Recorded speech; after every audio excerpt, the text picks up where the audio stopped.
nosso quinto episódio do Flux Podcast, hoje com o nosso convidado, Robson. Não pode dizer boa noite, né? Não estou acostumado só a fazer podcast. Só olá e mas então é um prazerzão muito grande para mim, viu? Eu agradeço muito a gentileza desse convite, de poder estar aqui com vocês e conversar um pouquinho. Parabenizo também pela iniciativa, né, de ter um podcast aqui na nossa cidade. Então, muito grato aí, espero poder atender as expectativas e contribuir aí também com um pouco do meu conhecimento. Perfeito. Vamos lá então. Pessoal, hoje iniciando o nosso quinto episódio, o quinto programa do Flux Podcast. Robson, conta mais como é a tua história de vida, nasceu em Montenegro, dá a tua entrada no programa. Então, Arthur, quando eu nasci, a minha família morava em Montenegro, mas aí por uma questão de, eu falo, por chancela, eles me levaram para nascer em Taquari, porque toda a família tinha nascido lá. E aí, não sei se vocês conhecem Taquari, uma grande metrópole que tem aqui próximo da gente, então eles me levaram para nascer lá, para estar ali dentro ter o mesmo carimbo de toda a família. Mas eu sempre tive, Montenegro sempre foi a cidade grande mais perto, né? Mais desenvolvido que Triunfo, mais desenvolvido que Taquari. Então, eu sempre tive muito acesso aqui, estudei aqui em Montenegro, o meu segundo grau, eu sou do tempo do segundo grau, né? Hoje é ensino médio, eu fiz aqui em Montenegro, na Escola São José, e volta e meia eu estou encontrando aí meus colegas ainda. Fiquei bastante tempo fora, né, de Montenegro e voltei para cá em fevereiro de 2022. Com dois propósitos principais, né? Um deles, eu estava morando antes na Coxilha Velha, retornei para o Rio Grande do Sul, aliás aqui para a nossa região. Meu pai se acidentou em 2017, eu retornei para dar um suporte, né? Ele ficou praticamente 6 meses sem poder andar direito, então vim para perto para poder retribuir todo o cuidado que eles me ofertaram, né, a vida toda. E a minha filha foi estudando, tenho uma filha, eu sou um pai solteiro, essa é meu maior orgulho, maior conquista é essa, cara. Eu tenho uma filha de 17 anos hoje, que mora comigo, moramos nós dois só, então isso é algo que me orgulha muito, né, foi uma grande conquista. E ela precisava estudar, fazer o ensino médio, e eu estava morando ali naquela região da Coxilha Velha, sabe? E tinha escritório em Porto Alegre, mas estava morando ali. E ali não tem muita opção de escola. E eu já tinha uma proposta para trazer minha empresa para cá, abrir um escritório aqui em Montenegro. E eu falei, vamos juntar os dois, e aí a gente já pode, né, ter essa melhor estrutura de ensino para minha filha também. Aí estou aqui, cara, desde então. Show de bola. Dando sequência sobre a tua história, tu é correspondente Caixa. Isso. Como tu entrou nesse, como é que eu vou dizer assim, começou a trabalhar com financiamentos? Eu, na verdade, por ser correspondente Caixa, tu trabalha exatamente somente com financiamento habitacional ou pega... A gente faz outros produtos também, né? Mas o nosso foco principal, o nosso core, são os financiamentos habitacionais. E eu comecei de uma forma completamente despretensiosa, né? Eu nunca imaginei, nem sabia que existia, né? Ser correspondente da Caixa. Eu lembro a primeira vez que eu ouvi isso foi a convite de uma colega até então, de um curso de desenvolvimento pessoal que eu fiz em Porto Alegre, com uma empresa chamada FibraSys. E aí nesse curso tinha essa moça lá, e eu era consultor, né? Hoje eu não atuo mais com consultoria em função do tempo, mas naquela época eu fazia e ela me chamou, né? Olha, eu sou correspondente da Caixa Econômica Federal e gostaria de contar aí com a tua consultoria, a gente está com alguns planos. E aí foi quando eu descobri que isso existia. Achei muito interessante, porque é como se fosse uma franquia da Caixa, né? Pô, que legal, a Caixa é uma empresa que tem uma marca fortíssima, uma das maiores marcas hoje, né, do Brasil. E conhecendo um pouco mais da operação, elas eram 2 sócias, eu entrei para um fim, acabei vendo que na verdade o problema era outro. Sabe quando tem a dor de cabeça, mas na verdade o que está fazendo isso é desidratação? Elas estavam reclamando da dor de cabeça. E aí, ao invés de eu dar um comprimido de dor de cabeça, eu fui ver, não, tá faltando água, né, dentro dessa metáfora. E aí A gente foi criando relação, consegui gerar resultado para ela rápido. Nosso primeiro mês eu já tinha pago 5 meses com o que a gente conseguiu de resultado. E aí a gente criou uma relação muito forte, de confiança, né? E chegou um ponto que elas dissolveram a sociedade e uma delas ficou. E essa uma vivia me falando assim, que eu queria ter um sócio de novo, e me fazendo alguns convites indiretos, mas, cara, eu não tinha o mínimo interesse, porque eu até aquele momento, eu não comprava esse produto. Eu achava que você financiar um imóvel, você adquirir uma dívida. Como muita gente fala até hoje, minha casa, minha dívida. E eu tinha uma crença comigo que se eu não tenho o dinheiro, eu não mereço. Era isso que eu tinha, eu não faço dívida. Então, eu não tinha interesse por causa disso. Como é que eu vou vender um produto que eu não compro? Não faz sentido. Até que eu lembro que uma manhã ela me ligou e ela me disse assim, olha, Robson, não aguento mais, vou fechar a empresa. E era uma empresa que tinha um excelente fluxo de caixa, atendia uma das maiores construtoras, se não a maior, da América Latina, no segmento Minha Casa Minha Vida, que é a MRV. Então tinha um volume bom, só que a gestão não era tão boa, algumas outras questões também relacionadas a ela estavam prejudicando muito o resultado da empresa. E quando ela disse assim, não aguento mais, vou fechar a empresa, eu falei, não, vamos conversar então. Eu ingenuamente pensei, tá bom, vou aceitar o convite, vou colocar um consultor meu lá, vou ficar no conselho e quando a empresa se endireitar, eu vendo minha parte de novo para ela. Só que eu comecei a entender de financiamento. E eu comecei a ver diversas possibilidades e oportunidades. A ponto de hoje eu afirmar para vocês, eu provo na caneta para qualquer um, que a forma mais inteligente financeiramente é você morar em um imóvel financiado. Vocês já ouviram falar que muita gente fala assim, compra imóvel, aluga. Já ouviram isso? O que é melhor, o que é pior? E uns marretam um lado, outros o outro. E eu digo para vocês, nenhum nem outro. O melhor é você morar em um imóvel onde você paga a parcela de financiamento. De forma resumida, talvez o pessoal ficou curioso para saber por que isso acontece. Eu precisaria de um podcast inteiro para eu trazer em detalhes isso. Mas quando você paga o financiamento, você traz todos os ativos para o teu lado. Você não imobiliza o seu capital, que é o que o pessoal do aluguel defende. Você pega esse dinheiro que vale o imóvel vale 500 mil, investe a 1% ao mês, você vai pagar o aluguel, vai sobrar mais da metade do dinheiro, tem razão. Só que quando você traz isso para o financiamento, você além de ter essa mesma relação, você ainda tem a valorização do imóvel ao seu lado. E cada parcela que você paga, diferente do aluguel, você está amortizando o saldo devedor. Então, é um aluguel que tem fim, porque o aluguel tradicional não tem fim, é eterno. É um aluguel que tem fim, o imóvel valoriza e você tem esse ativo do teu lado também. Então, de forma resumida, eu passei a virar um fã dessa modalidade. Hoje, eu utilizo como forma de alavancagem de patrimônio e recomendo muito, inclusive. Quem tiver interesse, eu estou à disposição para poder trazer mais esclarecimento. Então, tá para termos entendimento, porque o pessoal acredita que não deve saber como funciona, mas tu como correspondente, tu trabalha apenas com imobiliárias, ou não? Não. Por exemplo, hoje eu estou comprando essa casa do Arthur, de maneira particular, eu tenho como te procurar e ter esse serviço? Tem sim. Porque, na verdade, tu age como... Tu é a pessoa que faz o financiamento? Isso, exatamente. Como que funciona na prática? Funciona literalmente como uma franquia. Tá? Hoje a agência ela já não executa mais. Se você for na agência da Caixa hoje, para fazer um financiamento, eles vão te mandar no nosso escritório. Por quê? Hoje, devido à nossa estrutura, a agência da Caixa ela tem um fim social muito forte.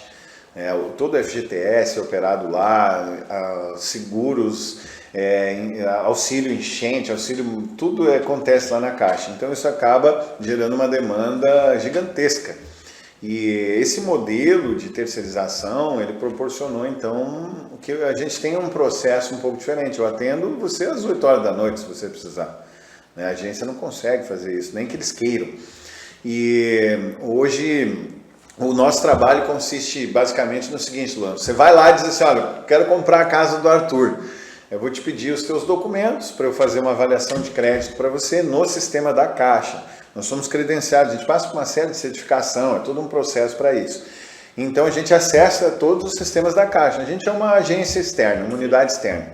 Então a gente faz análise de crédito, faz a vistoria do imóvel, né, abre a ordem de serviço, vai um engenheiro lá, a gente faz tudo de ponta a ponta, sem necessidade de ter uma imobiliária. Logicamente, se você está comprando um imóvel, as imobiliárias elas encaminham esses processos para a gente e eu também sempre recomendo o serviço das imobiliárias. Por quê? Porque você fazendo uma operação de compra de um imóvel, de venda de um imóvel, é algo complexo. Existem diversos fatores que podem dar problema no futuro. Então é importante você ter um acompanhamento, né, de um profissional dessa área para que ele possa, assim como um advogado, né, num contrato, quando você vai cuidar da sua saúde, você vai no médico, esse aí também é o papel do corretor. Não fugindo muito sobre o assunto, mas focando em profissão, tu não começou com isso. Como não. mesmo disse, foi algo que tu foi direcionado ali conforme, né, vamos dizer assim, a vida vai levando, né, as oportunidades e tu abraçou. Como tu começou a tua carreira profissional? Cara, eu comecei como estagiário de gravadora de heavy metal em São Paulo. Esse foi o meu primeiro emprego. Não foi. Esse foi o primeiro emprego formal. Sim. O meu primeiro emprego mesmo foi fazendo serenata tocando violino. Acredita? É verdade. Lá em Erechim. Tocava para uma fábrica e loja de chocolates chamada Palato. E aí eu tocava, não era bem violino, é igual um violino, mas chama viola. É um pouquinho maior, um pouquinho diferente, tem uma quinta mais grave. E aí nós fazíamos essas serenatas, o pessoal comprava chocolate, o Luan foi fazer uma homenagem lá para sua esposa, contratou a gente ia lá, levava o chocolate, tocava 3 músicas. Depois disso eu fui morar em São Paulo, em função, né, de um desejo profundo e ardente de ser músico, sempre quis. Em toda a minha adolescência era a minha única opção, não tinha plano B. E aí eu vi que lá em São Paulo era onde tudo acontecia, né, os melhores músicos, os melhores shows, a melhor estrutura. Eu falei, cara, vou ir para lá, tem que dar um jeito. E acabou dando certo, consegui. E aí lá em São Paulo, então, cursando publicidade e propaganda, eu acabei conseguindo estágios em gravadoras. Então assim que eu comecei. Depois disso, né, eu fui diretor de marketing dessas gravadoras. Depois disso, recebi um convite de um colega de faculdade, que era filho, ainda, né, de chineses. Eles vieram da China, os pais deles, montaram uma loja na 25 de março. E o pai dele deu uma loja para ele, montou uma loja para ele lá na 25. E o gerente dele, depois de meio ano de atividade, o gerente dele saiu para almoçar e disse que não voltou mais. Até o computador estava lá, os caras estavam até preocupados. Em São Paulo, o cara sai para almoçar e não volta, muita coisa pode ter acontecido. Mas graças a Deus não foi nada sério, ele só abandonou mesmo o trabalho. E esse cara me ligou, chama Eduardo Show. Né? E o Eduardo me ligou e falou assim, olha, Robson, tem uma vaga aqui, estou precisando de alguém para assumir a gestão aqui da minha empresa. Preciso de alguém no administrativo que faça toda a gestão. E, cara, eu era totalmente humanas. Eu era o músico, fazia publicidade e propaganda, nada de planilha, de número, nada disso. E aí eu falei, cara, você tá louco, né? Como assim? Não tem experiência nenhuma, não tem conhecimento. E ele disse uma frase que sempre funciona comigo. Ele disse assim, que você está com medo? Tudo bem, você está com medo, eu arrumo outro. Aí eu falei, não, meu amigo, aí você bateu na jaula do monstro. E eu falei para ele, né, que aceitava, né, o desafio e comecei a trabalhar então como gestor de uma loja na 25 de março, que foi uma faculdade assim para mim nesse período. Qual foi a maior dificuldade de um garoto do interior ir para uma capital, assim, uma grande metrópole? Qual foi a tua maior dificuldade de vida, assim? A mentalidade. Mentalidade. Porque a gente é limitado ao nosso ambiente. Isso é algo que... O ambiente sempre vence, meu amigo. A gente herda, né, tudo aquilo que, por osmose, inconscientemente, a gente herda. Sabe aquela frase que diz que nós somos a média das 5 pessoas que a gente convive? Isso é uma verdade absoluta, né? Porque de fato, a gente acaba aprendendo e construindo verdades absolutas inconscientes, que nem a gente percebe, a partir do nosso meio. E você chega num lugar onde a realidade é completamente diferente, então, para mim, começar a entender o funcionamento de São Paulo, para mim esse foi o maior desafio, sabe? Entender a dinâmica do que estava acontecendo, a malícia, enxergar as oportunidades, enxergar o meu valor, sabe? Isso foi algo que demorou para eu poder pensar, pô, mas eu também consigo fazer melhor que eles. Eu lembro desse dia, cara, porque eu sempre achei que eu era...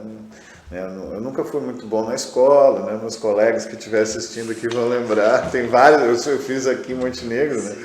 Eu não era o melhor aluno e constantemente eu ouvia, né? Que eu ouvi de uma professora minha, não vou citar por respeito a ela, eu entendo, respeito, né? Não vi mais ela, mas ela me falou assim, tu não vai ser nada na vida, tu não vai ser nada. E aquilo para um adolescente, né? Um pré-adolescente ali, isso entra como uma facada, né? Entrou na minha mente aquilo, eu falei, você está dizendo, eu acho que deve ser isso mesmo, né? Deus não ser bom mesmo. Então tudo isso, eu lembro do dia em que eu comecei a me destacar demais lá em São Paulo, demais, assim, eu tive um nível de crescimento muito rápido, tanto na música quanto na minha carreira com as gravadoras. Eu comecei a fazer coisas, tentando ficar na média na minha cabeça, me esforçando pelo que eu acreditava, né? Eu não queria perder aquele emprego, eu adorava aquilo ali. Eu acabei fazendo muito acima da média. E aí eu comecei a ver o resultado daquilo, as pessoas me elogiando, e eu vendo, eu coloquei, só para você ter uma ideia, eu era assessor de imprensa de uma gravadora. E na mesma semana eu coloquei matéria gratuita, sem custo nenhum, de mídia espontânea, na Veja, na Carta Capital, na Folha de São Paulo, no Globo. Ninguém nunca tinha colocado matérias lá.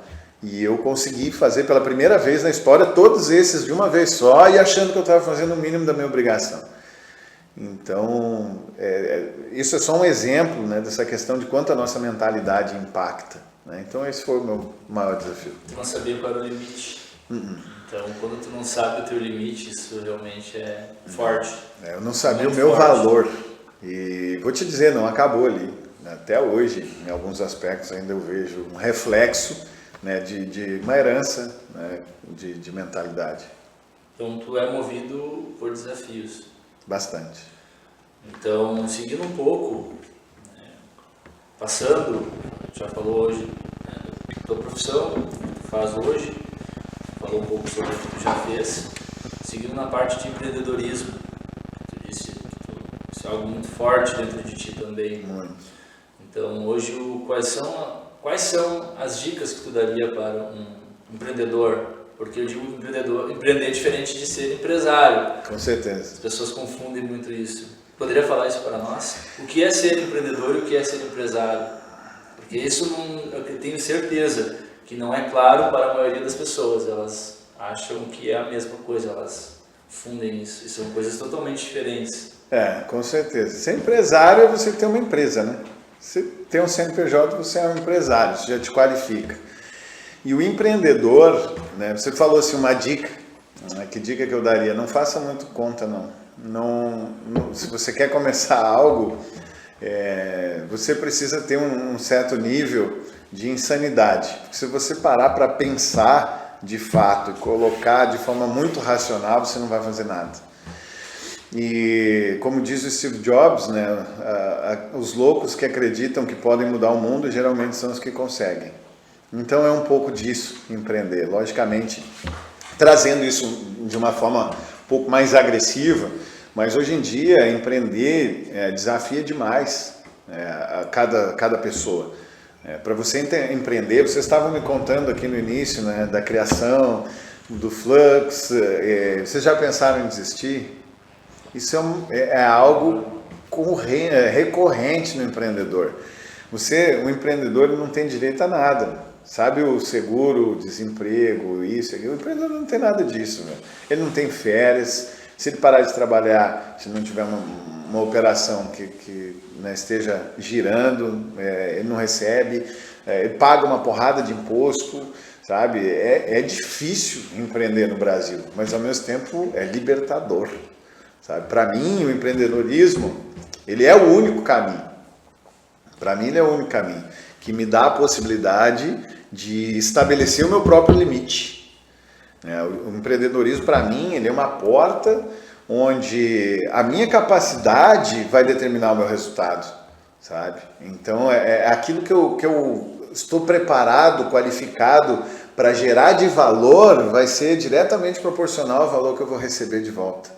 Então, minha filha às vezes me pergunta, né, o que eu acho a respeito disso e daquilo, e eu nunca direcionei ela, sabe? Mas para mim hoje, o único caminho, eu não vejo nenhuma possibilidade para a minha vida que não seja no empreendedorismo, que não seja ter uma empresa, ter uma solução, construir uma solução, ofertar um produto, ofertar um serviço de forma que gere valor para eu poder receber valor de volta. Robson, a gente vê muito falar aquilo assim, não sei se você já ouviu falar, o que tu acha da galera que fala isso? Tipo, não é porque tu é um bom padeiro que tu vai ser um bom dono de padaria, não é porque... O que tu acha disso? Tu acha que isso existe ou não? Existe. No mundo do empreendedorismo. Existe muito. Para mim isso é uma grande verdade também. Por quê? Porque um bom padeiro, ele sabe fazer um bom pão.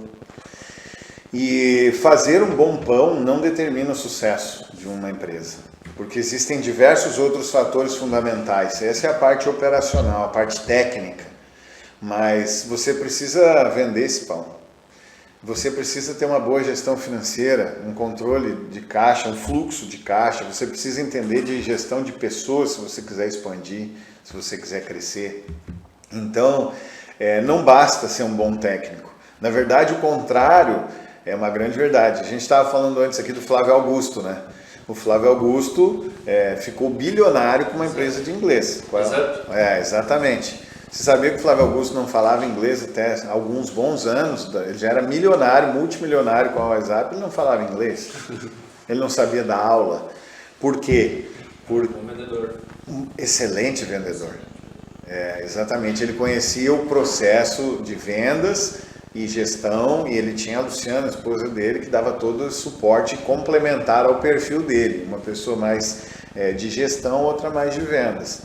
Então... Hoje em dia é muito mais fácil você pegar uma pessoa que nem o Flávio, qualquer produto ou serviço que você der na mão do Flávio Augusto, ele vai fazer funcionar. Porque hoje um empreendedor, o negócio do empreendedor é gestão. O resto é produto ou serviço. Você pode mudar o produto, pode mudar o serviço, mas o modelo de negócio, ele vai funcionar. Então, concordo, não adianta ser um bom padeiro. Até porque o McDonald's não tem o melhor lanche. Não tem. Não tem o melhor lanche, tem o melhor marketing como o Burger King. Exato. O McDonald's, ele começou com 2 irmãos que eram operacionais e um cara visionário foi lá e comprou. E fez o McDonald's estourar. E não foi o cara que fazia o sanduíche. Foi o que viu a ideia. Exatamente. Se puder falar um pouco sobre o V-Group, grupo visionário, no qual tu faz parte, ele existiu para qual necessidade? Qual é o intuito hoje do Grupo Visionário? Seguindo nessa linha, né, de empreendedorismo? Sim. O Grupo Visionário, cara, ele é um grupo formado por empreendedores, né, por autônomos, basicamente por pessoas que querem crescer, né, que querem evoluir. E para mim, esse grupo ele tem a principal função de eu estar ao lado de pessoas que estão onde eu quero chegar, para expandir aquilo que eu trouxe no início do ambiente, da mentalidade. O ambiente sempre vence, meu amigo. O ambiente sempre vence. Então, eu preciso, né, sentar em mesas onde eu não sou mais inteligente. Sabe? Por isso eu decidi estar no V-Club. Hoje eu tenho colegas lá que tem avião, para você ter uma ideia, que saíram do zero, que começaram a empreender, não é uma herança que o cara ele saiu do zero e construiu negócios muito grandes.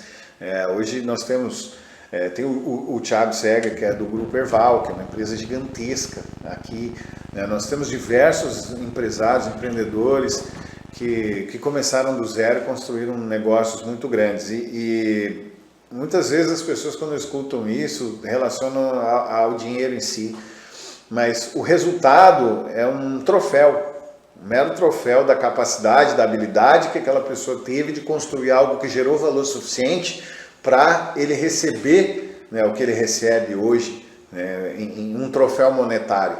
Né, a rentabilidade que o negócio dele tem, ela está relacionada à capacidade que ele teve de criar algo que gerou valor. Ninguém tem resultado de graça, sabe? As coisas não acontecem do nada, não acontecem de graça. Então, para mim, esse é o principal ponto do V-Club. A gente é um grupo de hoje quase 50 empresários, onde existe muita troca entre cada membro ali do grupo. Existem encontros também, todo ano, algumas vezes no ano a gente se encontra pessoalmente por 2 dias, tem vários encontros online, então buscando um ambiente de crescimento, estar conectado com pessoas que querem crescer e buscando essa ambiência, né, que eu trouxe para vocês, nesse conceito de poder estar perto de quem tem uma visão e está onde eu quero.